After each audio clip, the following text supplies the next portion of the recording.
and I am here with Kate from Lowinitiative. How you doing, Kate? Hi, I'm great. How are you? Doing well. So we were kind of talking before the podcast about D&D, and that's what this podcast is generally about. So how did you get started playing Dungeons and Dragons? Great question. I'm going to preface this by saying I talk a lot, so please interrupt me if I get long-winded or go off on a tangent. Feel free to interrupt. So I've always considered myself a nerd. I've always been interested in just nerd culture. I grew up a huge fan of Harry Potter, Star Wars, Lord of the Rings, all that stuff. I wasn't allowed to play video games growing up, so I had this like weird obsession with them. My dad didn't like video games. He thought they were bad for kids and all that. So I go to my friend's house and that'd be the first thing I want to do is like play on their Xbox or PS, whatever. I wanted to play everything whenever I had a chance to. So I feel like that just kind of made me more of a nerd because I was just like so obsessed with it since I didn't grow up with it. But I feel like I always struggled too with being too worried about what other people think. So I would never let myself get too far into any of my interests, right? Like I grew up, I liked anime and manga. I liked games, like I said, but I wouldn't like go do cosplay. I wouldn't go to cons. I wouldn't do things like that because I was like, that's too far. That's too nerdy. I can't do that. So I struggle with that, like just being self-conscious and caring too much about that for whatever reason. And luckily, I've kind of grown out of that. I'm almost 30 now, so I don't really give a shit what other people think about me nowadays, which is good. So I feel like I missed out on a lot of opportunities, a lot of fun, a lot of friendships, things that I could have had because I was too scared of letting myself really get into those interests. So I say that to say that's how I felt about D&D for a long time. I felt like that was the one nerd threshold I would never cross. It's like, I can't do that. Like, that's just way too nerdy for me. So luckily for me, my lovely husband, Devin, is into D&D. So a few years before COVID, he and his buddy, Nate, who's now our DM, said they wanted to start a virtual game. So we're out of state. Most of our friends live up north in Michigan. We're down in Nashville. So they wanted to start doing this via Skype. This is like before, like we didn't have Discord, we didn't have like any of that stuff yet. So they wanted to start a game, and Devin was like, "Hey, do you want to play with us?" And my first reaction was, "Hell no!" I was like, "I'm not doing that. That is way too nerdy. There's no way." But I didn't tell him that. I was like, let me think about it. And I told my best friend here, I was like, Kirsty, Devin wants me to play Dungeons and Dragons, and like I want to support him in his interests, but like I don't know. And I thought she was gonna laugh and say, "Oh God, that's so nerdy, I can't believe it." But instead she said, "Oh my God, I've always wanted to play D&D. Can I please join your group? Can I be part of it? Like, let's do this." So I was like, "Oh, okay, I guess this is happening now." So my very first experience was that campaign. This was probably 2018, 2019. And I had fun. I really enjoyed the social aspect of it, playing with my friends and getting to see Nathan, even though it was virtual. I got to see him more than I normally do. But I didn't really try that hard. I'll be completely honest with you. I tried in the moment. I tried to role play. I tried to, be present when we had our campaigns, but I wouldn't do like research outside of that group. I wouldn't like try that hard. I'd ask Devin a bunch of questions over and over. I wasn't in it for me. I was doing it for him and for my friend, basically. So fast forward, that kind of disbanded over after a couple months. Kirsty had a baby, life happened, and which kind of fizzled out. So few years later, COVID happens. Everyone's wanting to do things virtually again. So Nate and Devin decide to kick off Lowinitiative, which is the campaign they started with a few of their buddies. And they decided to make a podcast and record their sessions. And I was like, that's great for you. Happy for you to go do that. I'm good. I'll support you in your efforts to go start a campaign again, but like I'm set. So I did that for a couple years, and he had a ton of fun, and I enjoyed listening to it. I hear Devin's half of it when I'm here, and I liked hearing what was going on in his campaign. So I kind of kept up with it from Devin's side. But then the beginning of this year, Nathan reached out to me and he said, "Hey, my wife Rebecca would really like to start a group." She had played with us briefly, so she knew a little bit, but she was still pretty new to D&D. He said, "Our friend Tessa's like a super fan of our campaigns. She listens to every episode. She was really interested in playing. We want to start basically a group of all of the wives and the fans of Lowinitiative, all the girls basically." So they said they're going to start a Lowinitiative ladies group. So I said, okay. Maybe I'll give it another shot this time. So this time I got really into it. I did take it a lot more seriously, and I was playing more for me. You know, Devin wasn't part of it. It was me and my friends doing this campaign together. And I really put effort in this time and got into making a character and a backstory and actually trying to understand the mechanics of the game instead of having to ask questions every 5 seconds, and got really into it. We had a great time. We're still recording. We're still in the middle of our campaign right now.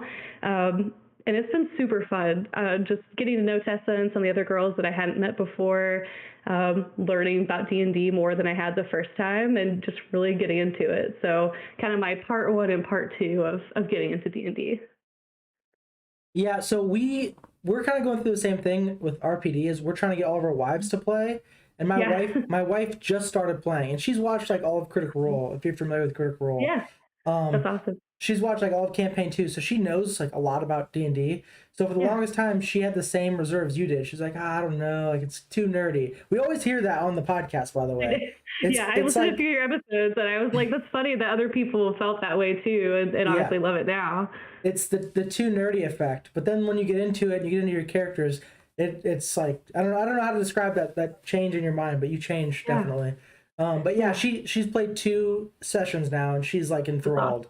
Yeah, she loves it. It's so fun. I feel like too, part of it was the too nerdy, and part of it was just really intimidating because there's so many rules and just so many different choices. You know, it's not like pick 1, 2, or 3. It's like here's 14 classes and here's all the subclasses, and here, like, that's a lot. It still overwhelms me today. We're preparing for a one-shot with a couple of people that we met on TikTok, and Devin's having to still help me a little bit with my character development because we're jumping right to like level 10, and I was like, I've only ever started at level 1, so I need to be walked through it. But if you find the right group of people who are willing to teach you and be patient with you and explain all of that to you, then it's super fun. And I think that was the biggest part, in addition to having reservations about it being nerdy. But I regret not doing it sooner. I wish I had played it, especially when I first moved to Nashville. I moved from out of state, so I didn't know anybody here, and I think that would have been such a great way to make friends and meet people. So if anyone's listening to this who's on the verge of trying it or not trying it, like, definitely try it. Find a group, go to your game store, like, find some people. I think in retrospect, I really wish I had done that, but I'm here now.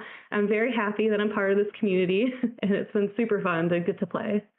Yeah, there's 2 things I like to say to new players. So if there's anybody out there who wants to play, the first thing is you're never going to know the rules. I mean, if you watch Critical Role, they're on their like 12th year of playing, and they still ask Matt Mercer, who's the DM, a ton of questions.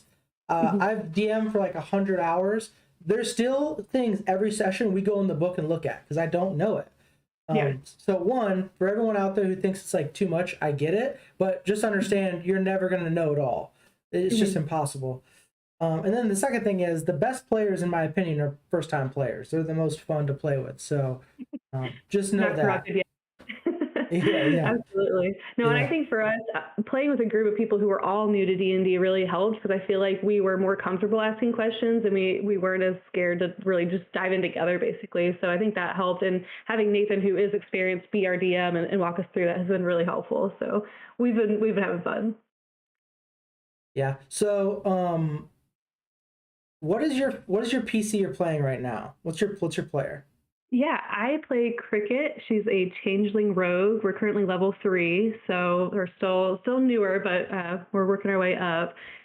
So my very first character was basically me. It was literally a gnome, which I know you can't see me, but I'm 5 foot tall, so that's literally just, I've been called a gnome in the past. Like, so I played myself entirely.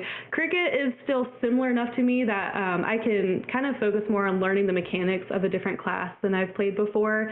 But I'm trying to get more into the role play. That's the hard part for me now. I'm finally understanding, how combat works. I'm kind of learning the different checks and what dice to roll when. Now I want to focus more on like the role play side because that is really new to me, and it's hard to play someone that is not me because I just want to react the way that Kate would react in those situations. So I'm really trying to branch out. And I mentioned the one shot. I'm playing a character who's like completely different than me in that one shot. I'm really excited to explore that type of role play where you have to think through the character's point of view, their lens. But no, Cricket is, like I said, she's a changeling, so I've been using that ability a lot outside of combat, actually. So when we're trying to find information or we're trying to steal something, like that's been coming in handy, and it's been really fun. Our campaign's very silly, I will say. Our guys, the Lowinitiative, the main campaign, they're veterans. They've played before. They know what they're doing. They're funny, but they're serious at the same time. We're a lot goofier on the Lowinitiative ladies episodes. We get in all kinds of shenanigans. We try to break Nathan, is what we call it. Basically, just get him to a point where he's just like, I don't know. We just try to like get into situations. He says he doesn't prepare for our sessions anymore because we just throw him off the rails every time. So as we get better and understand the mechanics more, maybe we'll get a little bit more on track. But we just have fun with it, honestly. And I think Cricket's abilities have lended themselves to very humorous encounters and things. So it's been really fun to have that. And I like being a rogue. It's fun to be kind of sneaky. I'm not like that in real life. I'm very loud and like clumsy and stuff in real life. So at least that part is a little different than myself. Hey, my wife is a rogue too in one of our campaigns. Cool. It's funny, you're having the same experience that I had, and I think a lot of people have, is when you mix males and females, or you get all females, the game changes. It gets totally different. So I've DM'd a table of all male cast, whatever you want to call it, players, and it's literally like, what's the next objective? Who do we gotta kill? Let's get this done. Don't waste any of your potions. It's all tactical. And then we have this group where we've mixed male and female, and like they're using their spells against each other. They're trying to steal random stuff. It's like the most fun. It's like combat is not even fun anymore in that group, because the collection of male and female makes it like fun, because just opening a door now is like a process. So I have to say, if I had to pick an all male group or a collection of both, I would never pick a male group again. It's just so much fun having the group the way it is. Well, I think too, we approach things, at least the girls in our group approach things differently than I think Nathan's used to. Like you said, usually the guys are a lot more practical. They're kind of straight to the point, and we're like, oh, can we do something silly with this? Can we, for example, Ragna is our sorcerer orc, played by Tessa, and her first approach to everything is seduce it, and she has tried to get out of things by pole dancing, and it has worked. So, things like that Nathan's just like, oh wow, okay, that's not where I thought this was going, kind of things. Yeah. But it's funny. We have so much fun with it, and I think some of our listeners enjoy that part of it, the comedy part of it, and that's definitely what we bring to it. So yeah, you're right. It's totally different, though. Our two campaigns feel very different, I think, for that reason. So it's been interesting. So let's talk about Ragna for a second. Yeah. It's somebody else in your party, right? Yeah. And she plays the character Ragna. She's got some like street cred on TikTok. I mean, seems like people definitely like her. Yes. What is she like as a player? I mean, you kind of alluded to it a minute ago. What is she like as a player? What is she like as a real person? And are they a mesh? Are they mesh? So Tessa is who plays Ragna. In real life, she's super sweet and super outgoing. So a lot of that is translated into Ragna. Ragna's just very much like seduction first, ask questions later. Like, she's going to come in. She's kind of famous for her bra of holding. So that is a homebrew item that, as you can imagine, has stemmed from the bag of holding. But we have created the bra of holding. So things are going in and out of her cleavage at all times. Her first reaction to everything is like, can I fuck it? Like, that's the first, can I seduce it to get what I want? So she's very entertaining. In fact, our other characters are kind of the opposite. We have a whole episode where we're in a strip club, randomly enough. And of course, Ragna goes on stage to earn some gold.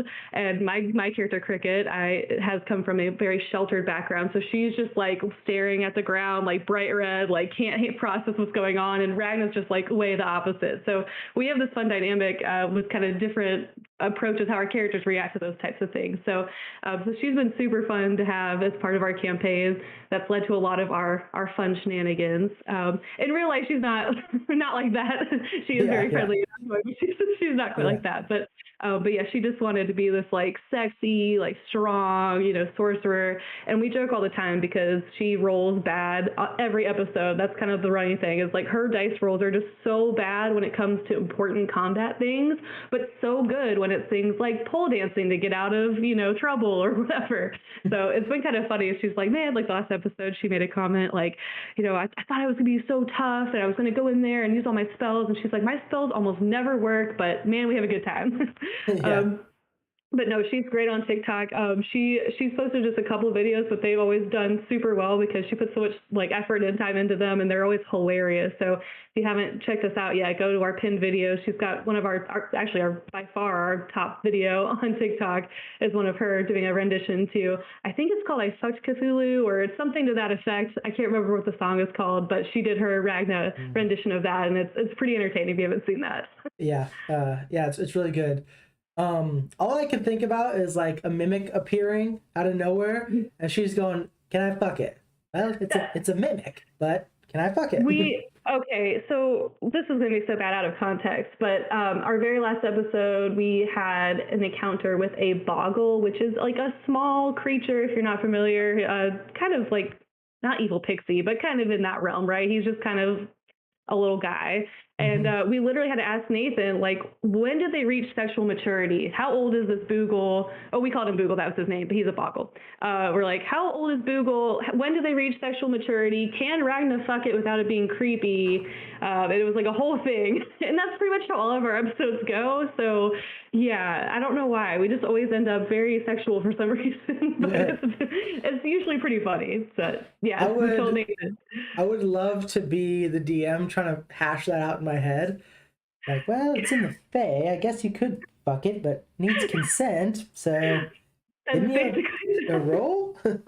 He's like, well, I looked it up. Their lifespans are only about 30, so I think you could argue that he's like young, but technically fuckable. So that was where we landed with the boggles. But yeah, it's very entertaining. Again, it's a little more adult, probably 18 up, probably better for our campaigns. But it leads us to some pretty funny shenanigans. So technically fuckable. That's yeah. It's good. It's good.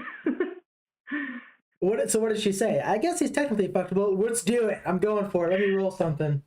I think that's pretty much, well, actually it turned out that in our campaign at least, boggles are an all-male species, so he's not interested in Ragna in that way, but she wanted to, yeah, or at least she was open to it. He actually gave her an engagement ring in this episode just because he had found it. It didn't really mean anything to him, but she was like, wow, I've had a lot of sexual encounters, but never anyone who wanted to marry me, so I'm very flattered, thank you. So that was very entertaining for us. All right, so the podcast episode is going to be technically fuckable. So everyone get ready for that. Great title. So you said you watched Critical Role, yes? I have seen some episodes. My husband Devin's a really big fan. He's watched a majority of the episodes, so I've seen some with him. I did watch The Legends of Vox Machina, so I have seen all of that. And a lot of the voice actors that play in Critical Role are in animes and TV shows that I like, so I recognized a lot of them once I read their names and stuff. So I feel like I'm at a point where I'm so far behind, it's almost just like so intimidating to try to catch up. There's so many hours of the show to listen to or watch. So I am familiar with it. I have seen some. I'm familiar with who the different characters are, and I loved Legends of Vox Machina.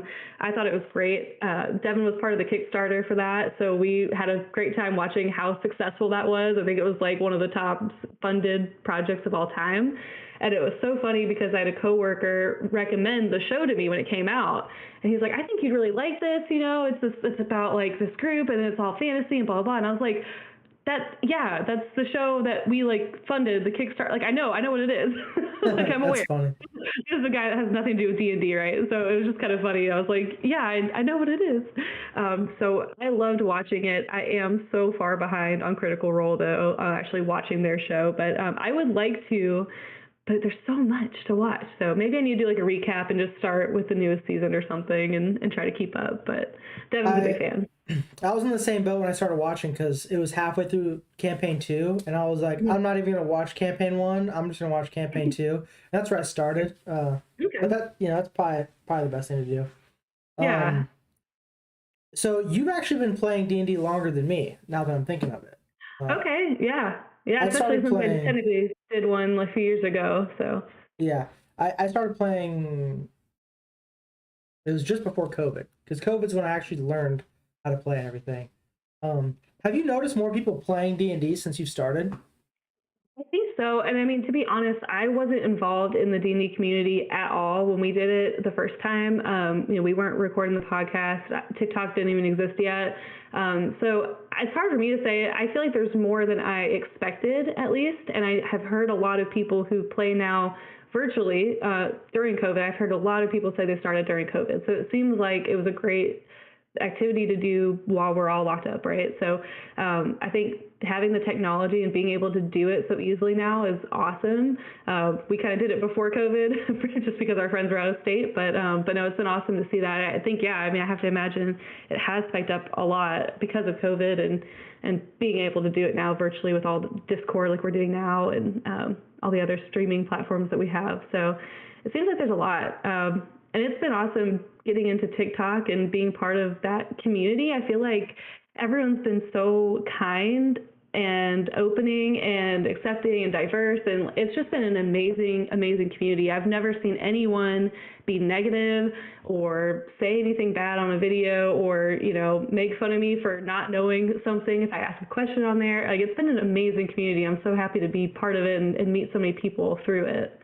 Yeah, let's talk about your social media and the Lowinitiative um, TikTok. I mean, I'm sure you have other Yeah. social medias too, but how did you get started with the social media aspect? And Yeah. what have been some of the good things and challenges from it? If you told me 6 months ago, A, that I'd be playing D&D, B, that I'd have a podcast, and C, that I'd be on TikTok showing my face, I would have literally thought you were just crazy. I would have never, ever believed that in a million years. But here I am. So I personally, me as Kate, I have zero interest in getting popular on social media. That has never, ever been a priority or a goal of mine. My personal TikTok, I think I have 3 videos on there, and they're all my dog. Like, that's just never been something I wanted to do. I don't have a Twitter. I feel like I've waited too long now to get one. I don't know how it works. And like, I can't ask now, I don't really use Instagram. But Nathan had started the TikTok for Lowinitiative before we started the ladies campaign. And when we started playing, and he said, hey, here's the credentials to log in. If you guys want to start making content and participating, like, I would love that. And Nate does so much for our group. I mean, he DMs the girls. He usually DMs the guys group. They sometimes rotate, but he's usually their DM. He edits all the podcasts. He has all the equipment. He does all of that stuff. And he was trying to grow our community with Discord and TikTok. So I was like, I feel like I need to help him do this. I need to contribute in some way, right? So I started with the TikTok. And again, I never thought I would ever make content ever. But there's something about making content as part of this group and for this niche for D&D that is so fun. I feel like that really stretches my creative muscles because I'll see just like a trending video that has nothing to do with nerd culture at all, and I'm like, how can I make that fit D&D? So most of the content I put out is just like silly stuff, right? I'm just following whatever's trending, and I'm like, how can I form this and make it for this group? So for me, it's great because there's always new ideas out there. It's not hard to come up with new TikToks when you're not the one coming up with the original content, right? I feel like I'm cheating. There's some content creators who are just coming up with original stuff all the time, and like, those people are great. I respect that so much. I'm not quite that creative, but yeah, I typically just kind of follow the trending sounds or trending little videos and try to make them part of our niche. And it's been really fun. And I kind of discovered that I really like the editing part of it. I don't do anything crazy yet, but learning how to use TikTok and just the editing side of it, I've kind of found a new interest of mine that I didn't know I had because I'd never done it before. So I'm really enjoying that part of it, like coming up with an idea and figuring out how to make that a reality using the technology. But yeah, I don't know. I just kind of really started to enjoy coming up with those ideas and making the TikToks, which I never ever thought I would do. So lately I've been the one making a lot of the content. Obviously Tessa with her videos with Ragda, they're great. They take her a lot of time and effort. So usually mine are kind of short and quick, and I post them more often. And then she's posted some that she's put a lot of time into. Yeah. But that's been so fun. and we've grown a lot since the ladies group started. We did a dice giveaway. We partnered with Major Illusion, who does custom Disney themed D&D dice sets, and they're awesome. He's a really cool guy, so we partnered with him. That kind of spiked us up a good bit. Tessa's videos spiked us up a good bit, and just having that kind of more often, like posting more often and coming up with videos semi regularly has helped a lot too. So it's been fun. I don't really care about the followers and the likes and the whatever, but just seeing people say like, oh, that was funny, or I enjoyed this, or they stitch with you or whatever, like that's so fun to just see that like even one person enjoyed it or got a laugh out of it. That's the part I like, is just getting to see people and how they react to your content, and hopefully come check us out, but more importantly, just had a good time watching my silly video. So that's really fun, and meeting people through there has been awesome. Yeah, it is. And you alluded to the TikTok community being a good community. We've had nothing but great things to talk about with everybody. We mentioned before the podcast, Andy from Dandy DM. He's one of our like good friends now. Most people we have like a podcast with, we either play with them or we learn something. Like, we'll talk like, these are the strategies we're using, or this is what we're using, or we're using this podcast platform. No one's really ever held anything back when talking to us, or not been open. And we've been the same with anyone we can help. We've helped. And I think that just goes to like the community. The D&D community is actually pretty solid all around. Everyone's got Discords. You can jump on and say whatever you want. It's usually a good time. So yeah, no, I agree with that. Yeah, but to answer the second half, I think you mentioned like some of the challenges. I think obviously I have a full-time job. I'm an adult. I have, obligations outside of the D&D world, right? So I think coming up with just time to sit down and make a video and edit it and post it, and just see, what's trending right now. Did I wait too long to make this video? Is that trend like gone now? Is, that kind of thing. And also just like, I mean, it's kind of scary to put yourself out there on the internet, right? Like every time I upload a video, even though everyone's been amazing so far, like we talked about earlier, there's still kind of that worry of like, who's going to see this? Is someone going to take this the wrong way? Or are they going to think it's stupid? Or are they going to, whatever. For me, there's still a little bit of that angst anytime we do anything with TikTok or the podcast. And then just worrying about like, who's going to see this? I always think about like, if my mom sees this, she's not going to, she's allowed to turn on her computer. But if she did, like, is she going to have an opinion about this? As my coworker, as my boss, if he sees this, is that going to be, I have to think about that kind of stuff too. Which in a perfect world, I would love to make a lot of money doing this and get sponsored and quit my day job and do this full time. But right now it's just for fun. So I have to be kind of mindful of that kind of thing when we make our content too. Yeah, it's harder than people realize to come up with content. Even if you're stitching something, or you said trying to find that sweet spot in like what's trending right now, which I think you guys did a really funny My Money Don't Jiggle Jiggle. You guys did I thought that was really creative. I even thought about like, dude, we're gonna steal that because that was so good, but we never did. I didn't. It's been so fun. I didn't write that song, but I did the video to that song, and it was so fun. I love that. The original song's amazing. I sing it all the time. Poor Devin hears me sing it around the house all the time, and then we found that cover that was D&D themed, and I sang that for like a month straight. So that one's great. Yeah, you should stitch it or do something with it. Yeah. But I was the same way as you. I like, if you look at our channel, you didn't see me on videos until like a month ago, because I just did the podcast and I DM. I'm not on Twitter. I'm not on any social media either. The other two people in our group are like fully that. But then the more I got into it, I was like, you know what? Like, I could do these skits a little bit more. More of like, I can't stitch things together. I'm not really good at that. But more of like coming up with original content that I do. But you never know. You put yourself out there, and just, if you're going to be a content creator out there, just be ready to eat giant plates of shit on an idea that you thought was good. And it's so frustrating, especially on TikTok. And everyone jokes about like the algorithm, but it's so true. The algorithm decides if your video is going to be successful or not. Like, I have some stupid shit that I did, and it wasn't even D&D themed, but it's pinned on our top 3 right now because it was like my best video that I've had so far. And it was one I recorded in like 5 minutes. I did almost zero editing too, and posted it. And all of a sudden that's like my best performing video. And then other ones where I really put a lot of time, effort, and thought into it, and those just sit there and they get 200 views, and you're like, I don't care, but it's like, how is this one going to be successful and this one's just going to sit there forever? Like, that's like frustrating sometimes. So you have to just be ready for it. I just assume they're all going to fail, and then when they don't, then it's great, and if they do, it's like, oh well, someone will see it eventually and laugh, hopefully, but not the end of the world. But it is hard, yeah, putting your face out there. And so, yeah, same thing. I didn't really think I would start putting my face out. And now I've sang in a couple of videos recently, and I never thought I would do that on social media, like for the public to see. So it's been cool, but it kind of goes back to what I said at the beginning about, you know, spending so much of my life not letting myself really enjoy my hobbies, my interests fully. And now I'm like, I need to just go for it. I just need to do what I'm interested in, what I like to do. I just need to stop living life like that. So I'm trying to push out of my comfort zone and explore those things, and it's been super fun. I've really enjoyed it. Yeah, it is fun. And like in my mind, I think of it as a product.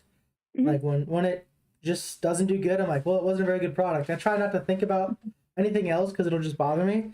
And then Yeah. sometimes, like you said though, like we had one of the guys in our group, Cisco, he just had a video where he just falls into snow. And it got like Mm-hmm. 150K views and did really well. And I'm like, dude, that wasn't even, someone just fell in snow. Like, it's a good idea, but someone just fell in snow and it blew Right. up. We'll have this like long, elaborate thing, just like you said, and it's like Yeah. 6 views. You're like, wow, Yeah. that was a waste of time. Yeah, it's so frustrating, but Yeah. we just have to stick to it. And every once in a while, I'll have a video just like randomly get a whole bunch of likes in a day that I did months ago, and I'm like, I don't know how or why that happened. So Yeah. it could still happen, but yeah, that is something that you have to deal with as a TikTok content creator. But something that's been fun too, I mentioned the editing with the TikTok videos. I did start editing our podcast as well. So, like I said, Nate did so much for our group, and I felt like I had to give back in some way because he does the guys' campaign, our campaign. He has an NBA podcast he does on the side, and it takes him, I think, double the amount of time of the actual recording to edit. So if we play for 2 hours typically, so it takes him 4 hours. The guys play for 4 hours. That's 8 hours of editing time for him. So I was like, I know nothing about that, but if you can teach me and like show me how to do it and tell me what I have to do, then like I will try. So I first kind of did it just to help him out a little bit, but now I've discovered that I actually really love doing that. So that's been really fun. We use Audacity program to edit out just and sound. You know, we hit our microphones all the time with our drinks. It's really annoying. It makes terrible sound. So editing Yeah. those out, and because we're remote, sometimes we talk over each other. It's a little harder when you're not in person to like know when to talk. So I have to put in spaces or delete space, you know, silences and things like that to make sure you can hear everyone because everyone has such good jokes. I want to make sure everyone hears everything. So Yeah. I've learned how to do that now. And again, I've learned like I have this whole new interest or hobby that I didn't even know that I would want to try. But thanks to D&D, I've kind of discovered that. So that's been really fun and something I want to do more with in the future too. Yeah. I just started using Audacity too. It's a learning curve, but it's a really good tool. Yeah, Um, yeah, it's fun. but yeah. So have you DM'd before? Are you DMing yet? No, I honestly I don't know if it'll be anytime soon that I know enough about D&D to actually be a DM. I did play a RPG called Tales from the Loop with Goat Gaming Syndicate. They're on TikTok if you've seen them. So we did that a few weeks ago, and that was super fun. And that's a world that's kind of set on our world in the 80s, but it's kind of a kind of a Stranger Things feel to it. It's got a lot of like sci-fi and technology and different things like that. I would love to learn more about that game. I think it's one that I could be a GM for down the road because it's kind of based more in reality. It's less of a learning curve than D&D that I have to learn so many things to be a DM. Um, not all the races, all of the classes, the different worlds and continents, all of that stuff. I think I could try being a GM in a world that's set in our reality and kind of take out that part of the learning curve. I would really be interested in doing that down the road. I don't know if I'd be good at it or not, but I would like to at least try. And if I eventually get good enough at D&D, I think it would be fun to try to be a DM, but maybe for a group of newer people, so we're all kind of learning at the same time. But I think it'd be fun. Is Ragna gonna DM anytime soon? Because I'll be a part of that game. Yeah, we need to have you on with us and Ragna for sure. Yeah, she would be hilarious. Although I think Ragna's a great player. I'd be interested to see Tess. I think if Nate was playing and Tessa was DMing, she would really try to get back at him, I think, pretty hard. So that would be very fun to watch. I'd be a little scared to play. Yeah. So like it's weird because RPD we've DM'd so many people.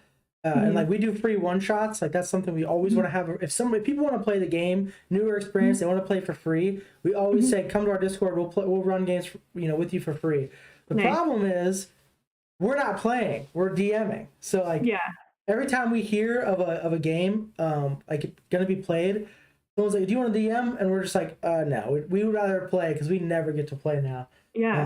But so if anyone wants to know, we will be playing end of September. We're doing a charity stream with StoryForge. Check it out. Shameless plug. And we're playing. We're not DMing, which is great. Yeah, that'd be fun. I know Nathan. Like I said, we're in the process of scheduling our one shot here soon with Connor Kerrigan and D&D Imposter and a few other people from TikTok. And Nocturnal. Sorry, Danny from Nocturnal. Don't leave him out. So we're playing that one now, and I think Nate wants to do more of those in the future. So if you do ever want to play, you're welcome to come hang out with us and have Nate DM. You guys can actually play. Oh, I want to play. Perfect. I'm volunteering Nate to do this. He is not he's not consented to this, but I'll just tell him he's going to do it, and we'll get Ragnar to play too in that case. You mentioned D&D Imposter. Are you familiar with? Do you play with her? So we're going to. She's going to be part of that one shot. Okay. So we did a kind of session 0 last week, and just to kind of I hate the word vibe check, but for lack of a better word, vibe check, kind of just get her to meet each other before we start playing. And she was super cool. Everyone was awesome. We had a really good time just hanging out and talking and kind of planning this one shot. So I'm really excited. It'll be my first time playing with her though, so it'll be fun. She was the second D&D personality I ever saw. It was cool. Haley from D&D Family, and it was D&D Imposter. And I've got to do a podcast with Haley, which was amazing. If you haven't seen her, she's a really good player, a really good person. And then D&D Imposter, I've always wanted to ask her, but I don't really, I haven't really talked to her in the community. So maybe soon. But it's weird talking to these people who are I like to call them micro influencers, under 50K followers on TikTok. Because you're right, you never know. It's a shot in the dark. You don't know who this person is, but you have this weird interaction where you're similar kids on the playground and you're doing similar things. So it's kind of weird to talk about content with some people, but like I've said, everybody I've talked to so far has been super fun. Playing games with content creators is awesome. If you guys ever invited me to a game, it's going to be the best game out there. I'm telling you. Yeah, no, I'm not kidding. You should come play with us sometime. I'll talk to Nate about the next one shot. No, it is hard, because you watch people, you're seeing their content, and it's well, I recognize them, I know who they are, I think we'd be friends, but it's so hard to just be hey, you want to be friends? I play D&D too, it's so hard to do that, but no, and I felt the way with Connor. I almost felt he was kind of a celebrity in a way. I was I see him all the time on TikTok, it was just so funny to have him, we're just talking to him. On Discord. So I was oh, he's a really cool guy. And we had a lot in common. He started Blink-182 flag. We have in the background here, and he was oh, I like that kind of music too. So we kind of clicked with him, and it was just fun. But yeah, it's kind of funny. I'm God, I've seen you on the internet.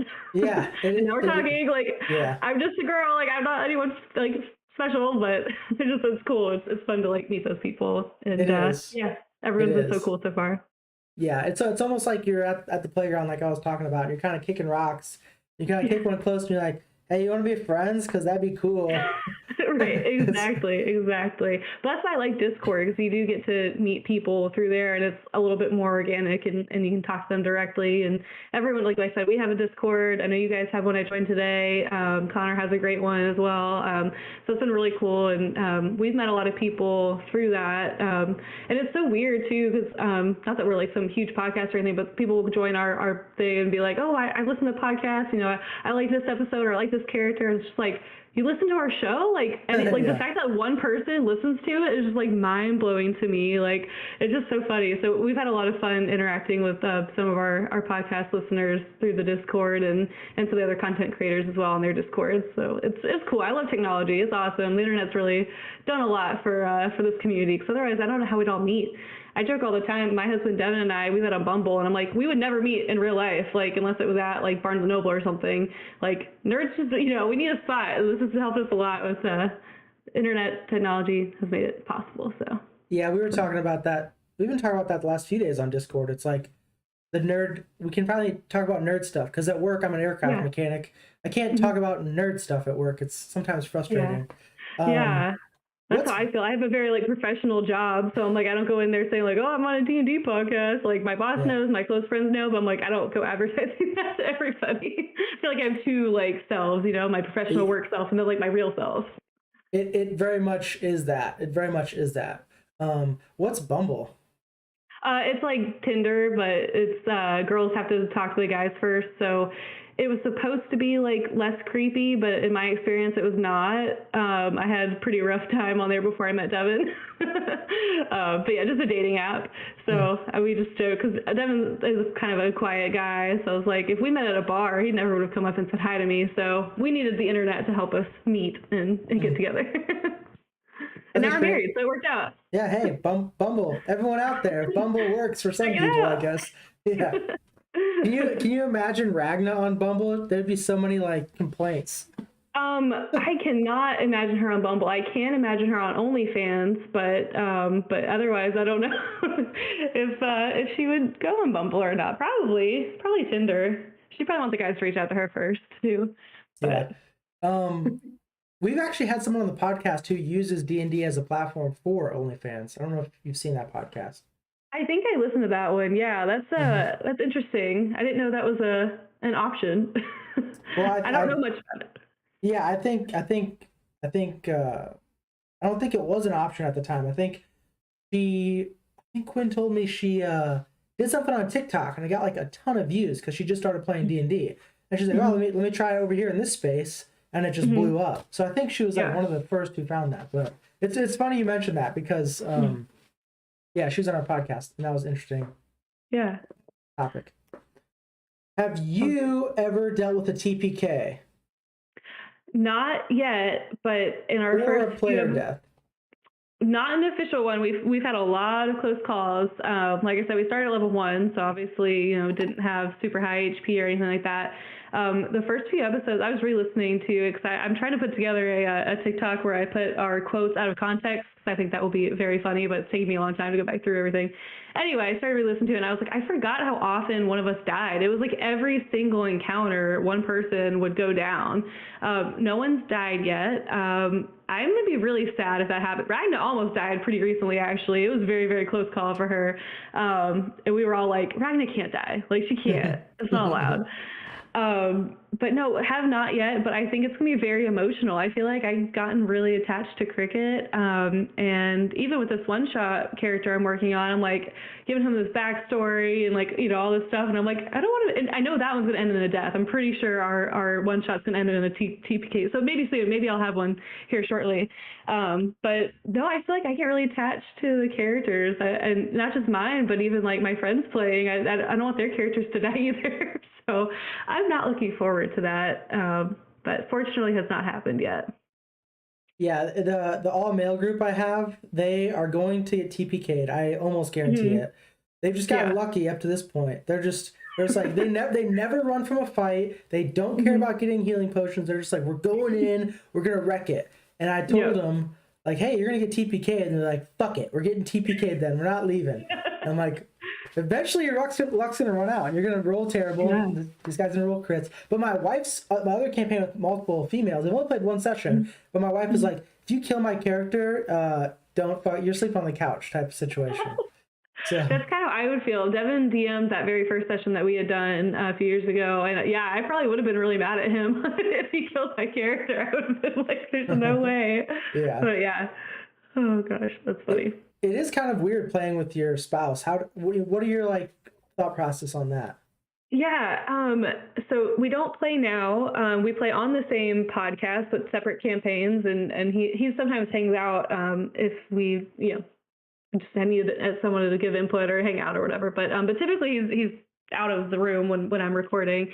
But back when he was our DM, it's really funny because Devin and I are both very we're not like fighters in real life. Like we're both very we talk through our problems. We're very kind of like calm mannered people. We don't like all that stuff. But I tell you what, when we play D&D, I've never seen him so angry or pissed off at me. in real life, because I would just like try to mess up his plans so hard. I would try to troll him. I would, bug him with 1,000 questions. I feel like that's the closest we've gotten to like fighting while playing D&D.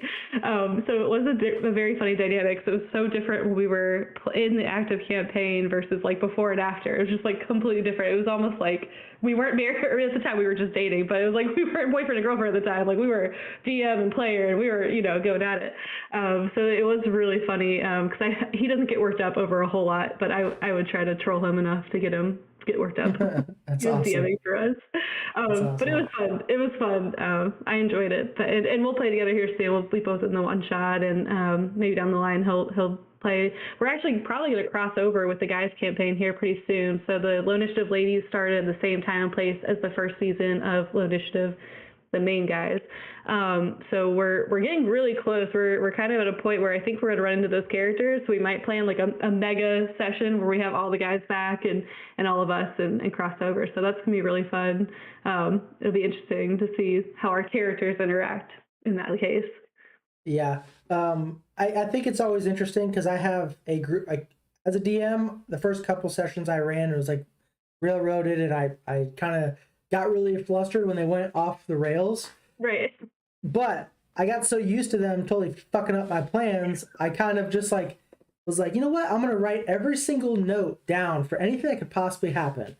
So now I don't write every note down now, but I've come to like a good organizational system. But like if they go one way, I'm just like, okay, I at least have enough this amount in case they want to do this. But even then, and I write a lot of notes. Even then, they'll do things sometimes. They're just like, oh, I'm gonna go over here. I'm like, fuck, dude, I didn't think about that. So you kind of have to, So it's a fun game. It is fun, and I feel like you have to be comfortable with improv, especially if you have a group who, like our group, who just go off the rails all the time and just do wacky things. Like I said, Nathan just doesn't even prepare anymore, I'm pretty sure, because you just can't prepare for people like that. But yeah, you have to kind of be ready to improv and obviously just like role play. Obviously, as a DM side, you're doing as much as the players, if not more. So yeah, that's the part that intimidates me. I'd love to DM down the road, but that's a lot of work. So I mad respect all the DMs out there because I know how much effort you guys put into planning and playing. Yeah, everyone's different though. I've talked to one other person that preps as much as me, and I've talked to people who are like, prep, fuck that, I'm not doing that crap. I'm just gonna play, and they play good games, Yeah. So I think everyone has to find their own organizational thing. You mentioned editing videos. It's just your way of figuring out what works for you. I'm one of the people who I need to prep a lot. I mean, I think improv's huge. Like you need improv. You can't get away from improv. Like you're gonna have to do it, but you can do a lot of notes to kind of help you in those moments. You kind of have writer's block or whatever when you're playing. So when do you think you're gonna DM? Oh gosh, I don't know. For D&D, I feel like that's kind of indefinite. I don't know. I need a few more years of playing probably just to feel like I could handle DMing D&D. But like I said, I'd like to look into Tales from the Loop. I'd like to look into other RPGs, something that maybe is a little bit less intimidating, so I could at least try and see if I even like have those skills.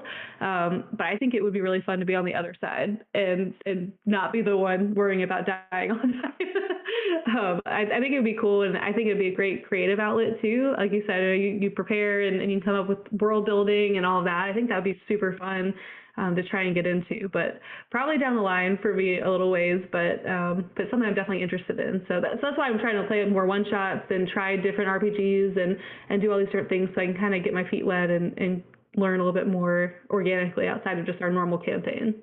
Yeah, it is nerve-wracking, especially like DMing a new group. I've done it like 3 or 4 times because you don't know how it goes until after the first session, like because your head kind of fucks you up because you think like, oh yeah, everything must be going really well, and then you get inside your own head and you're like, oh, I'm just eating plates of shit while this is happening. Everyone hates this game, and then after the game, everyone's like, dude, that was the best game ever. And like, thank God, because I thought the whole time everyone was having a terrible time or whatever. So it can be intimidating, but you're right, like it's worth it when you see people's faces when you whip out this really cool NPC or something great happens or someone rolls a crit or something, you get to see everyone's like, this is fucking awesome. It's really fun. Yeah. It is so fun. And it's fun at ours because all the wives on our show haven't actually listened to all of the Low Initiative main campaign episodes yet, which is awful.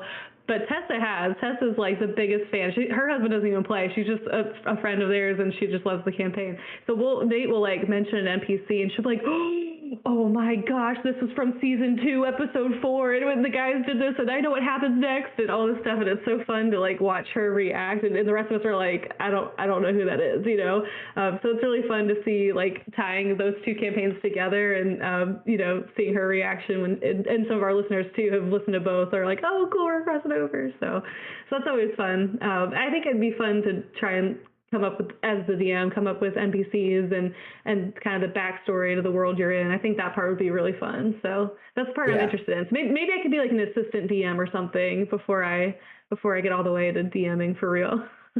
That's not a bad idea. I've heard of this before, like co-DMing. I've never done it with anybody, but I've heard of it. I think with a good like, you know, group or whatever, I think it's 100% possible. But you need a DM. I'm telling you right now. Like, I've had somebody who was like, "Oh, I just need a couple more years on my belt," and I played for 6 months and then went right to DMing because there was nobody that could do it.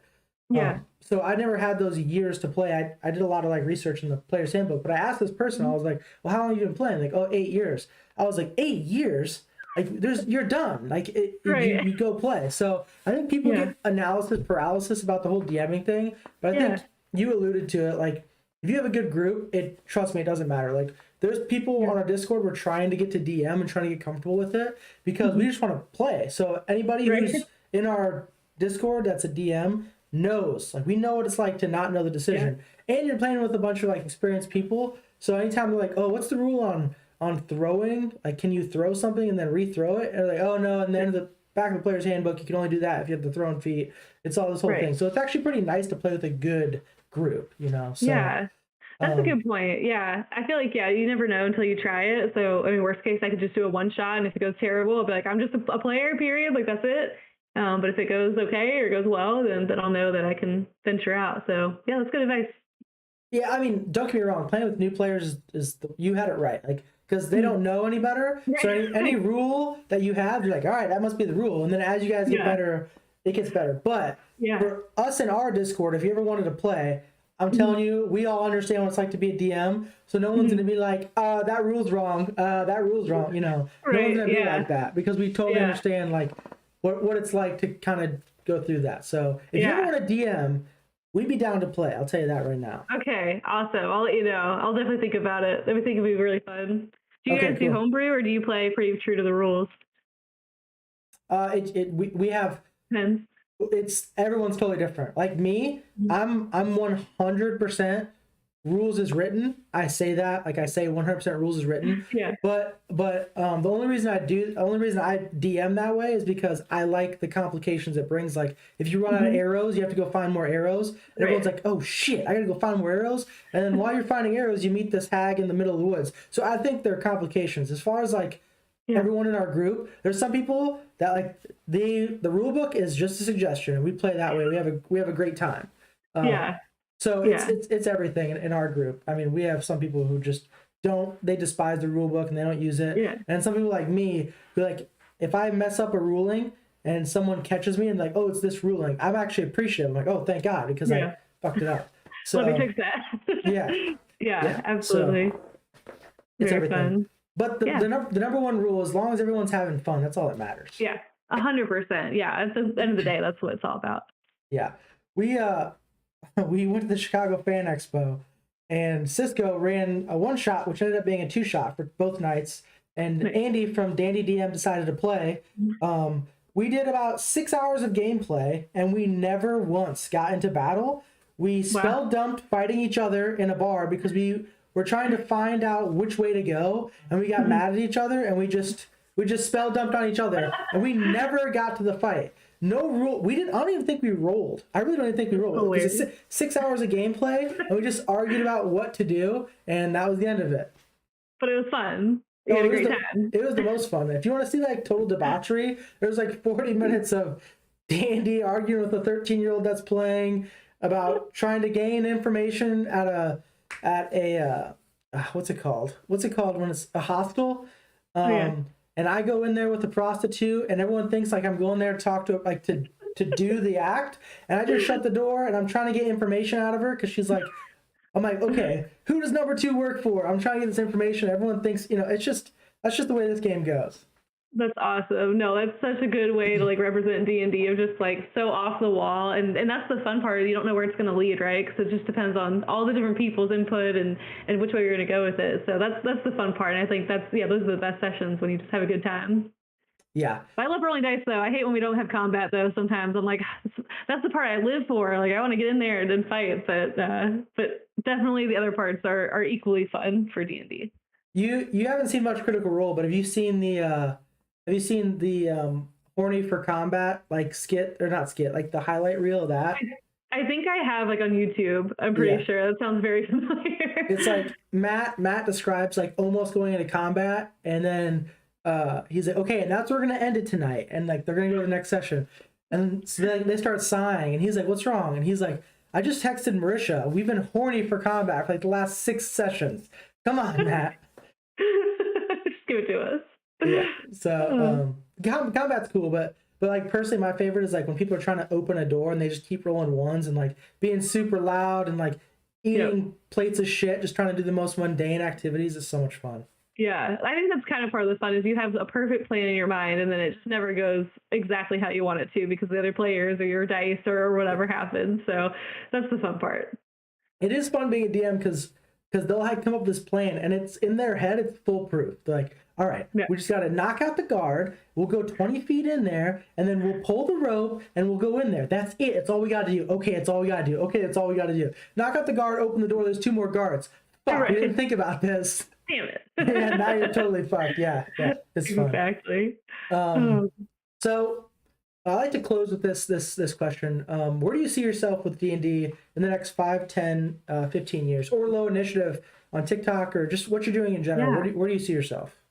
Yeah, I mean, I hope in 5 years I am more well-versed in D&D. Hopefully by then I've played, maybe tried DMing and understand the rules well enough to play more and DM. So I think maybe in 5 years that'd be a good goal for me personally. For Low Initiative, man, I would love it if we, just keep playing. At the end of the day, we're all friends in real life, and this is a way that we get to stay in touch and we get to hang out with each other. Because we're in different states, it's a great way that we get to see each other, and I hope that continues just to stay in touch with those friends and just have good times with them.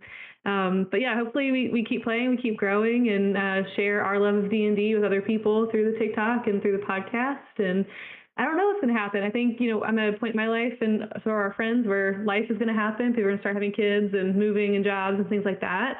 But I really hope that we can work through that and still keep playing and having a good time. Yeah. So for everyone in your campaign, no kids for the next 5 years. Yeah, no one's allowed. Time out. Where can people find you and connect with you? Yeah, so our biggest things are our TikTok. We're at Low_Initiative. So come check us out there. And then our podcast is pretty much everywhere you stream your podcast. So Spotify, Apple Music, Castbox, all those places. And you just search for Low Initiative and you should be able to find us.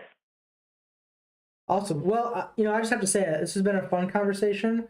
We are role-playing degenerates, but I feel like you guys just get into the same amount of debauchery as we do, so that's well appreciated. Absolutely. But until next time, everyone, it's been fun. I'm Steve with Role-Playing Degenerates, here with Kate from Low Initiative. And if anybody wants to reach Kate, feel free to go to their Discord and everything, or their Discord. Well, I guess your Discord too, but we TikTok. I'm sorry, left it out. We have Discord, Low Initiative. Low Initiative on Discord as well. Otherwise, we'll see everyone next time.